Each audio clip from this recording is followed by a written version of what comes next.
Hello everyone, and welcome to Purple Shirt History. In this video, we'll be going over paper 3 for A-level, which is the AL interpretation question. In this paper, you're going to have to interpret a larger piece of text and see what school of thought is it from. So for example, if we do the Cold War, there's something called the Orthodox school, the revisionist school, the post-revisionist school, and even the post-post-revisionist school.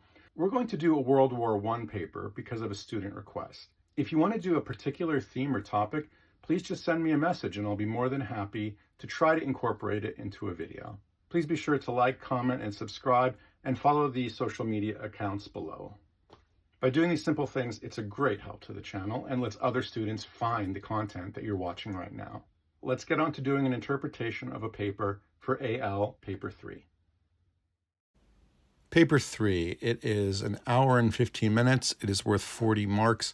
And you have one of three options to do: the First World War, Holocaust, origins and development of the Cold War. The extract for all of the questions is 1 page long. It says no more than 600 words. And the question, I have very good news for you. It's the same question for all three of them. We'll get into it when I show you the samples, but it's just saying interpret the source. What school is it from? Here we are looking at the origins of the First World War one. So look at the very bottom. Whenever you answer source questions at IGCSE or AS, or this interpretations question, I always tell students, look at the bottom first. Look at the question. What can you learn from this extract about the interpretation and approach of the historian who wrote it? Use the extract and your knowledge of the origins of the First World War to explain your answer. You are going to take direct quotes from this abstract and then also put in your background knowledge, and plenty of background knowledge. Remember, this is AL. You're pretty much close to the finish line of your high school history studies. You really should be able to display all the skills, all the background knowledge, everything you've learned over the course of your high school career, and produce a very high quality piece of writing. Here's an example of the Holocaust question.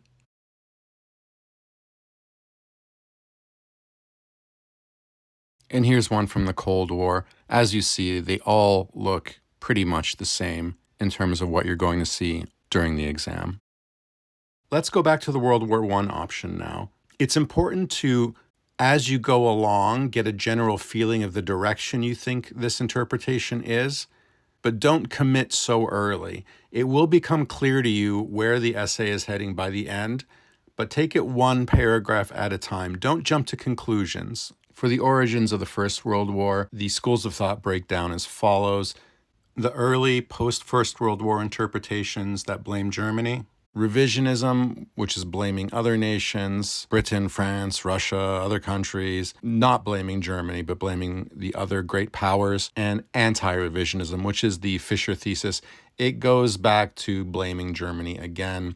And there are other things that you can kind of mention: culture, individuals, and contingent factors. This slide to war is also another one that gets brought up. And this happens in the Cold War interpretations question if you're doing that one. The Orthodox view is it's the Soviet Union's fault, and then the revisionist school blames America. Post-revisionism blames both, but more back to the Soviet Union. And then post-revisionism even goes into blaming individuals like Stalin. There's all these different ways of interpreting who's at fault.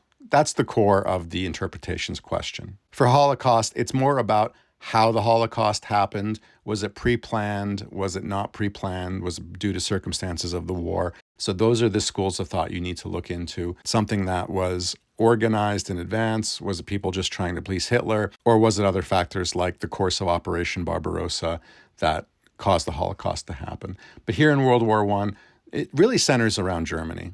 Everybody take a moment now to read the first paragraph.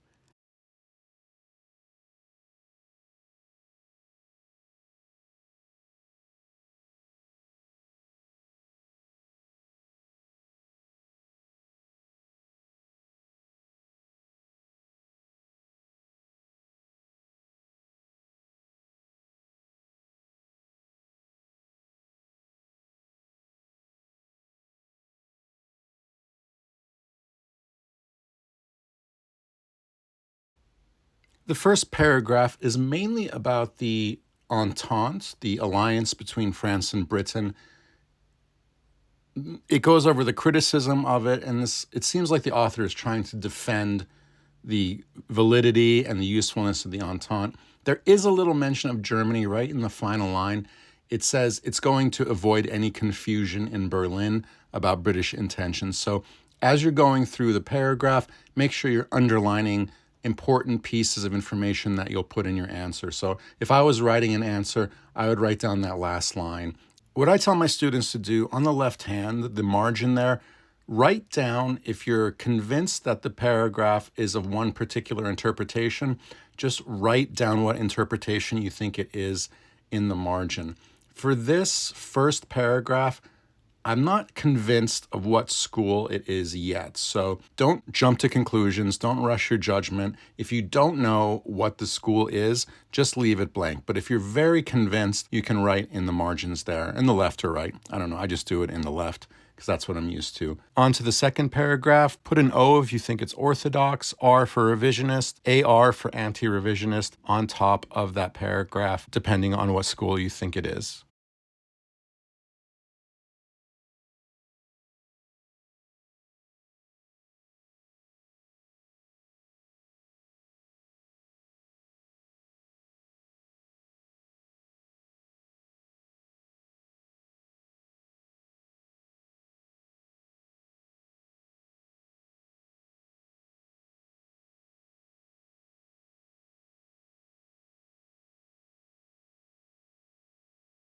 The second paragraph continues the defense of the Entente. It mentions the British Foreign Minister Grey and is a very positive thing in the eyes of the interpretation.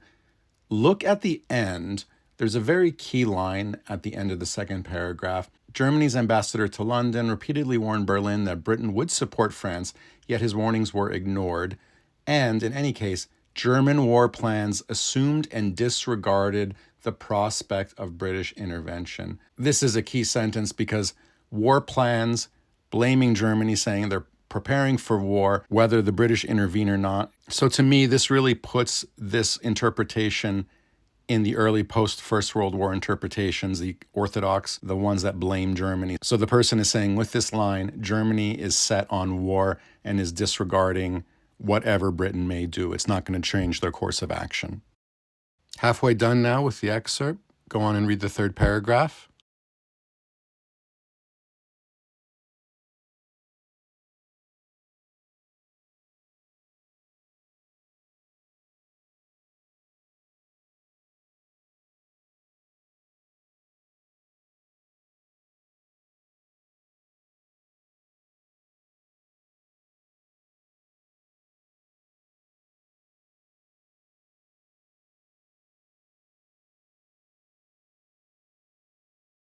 Nary a mention of Germany to be found. There's a little thing about this guy Gray. His policy was not to allow Britain to be isolated against Germany, and that's the only time you see Germany mentioned in this paragraph.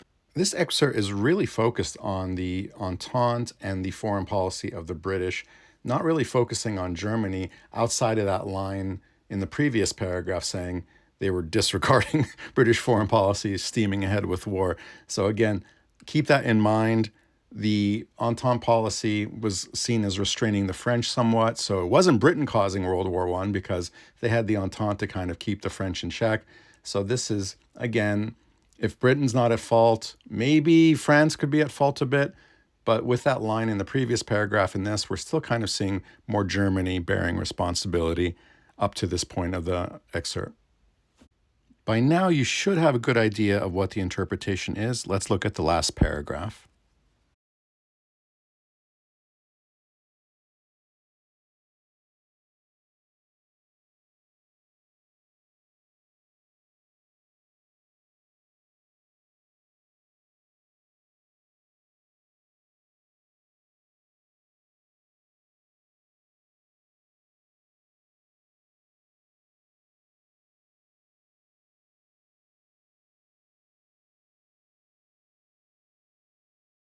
In the final paragraph, you look at the negative consequences of Gray's actions and the British foreign policy of the Entente Cordiale. Remember, you need to look at things through the short-term, medium-term, and long-term lens.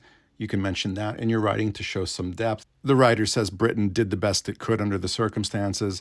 It didn't want to start World War I. It wanted to constrain France so it couldn't start World War I. There's a brief mention of the Russians and how Britain was restraining the French with that alliance. Looking at that side of the ledger, if they're not starting World War I, there is that one very strong line in the middle, the end of the second paragraph, saying Germany had its calculus and they wanted to start World War I. So the two main things of this excerpt, the Entente was a good policy for Britain, and Germany, in the end, was responsible for World War I due to its planning and its disregard of the other great powers' intentions.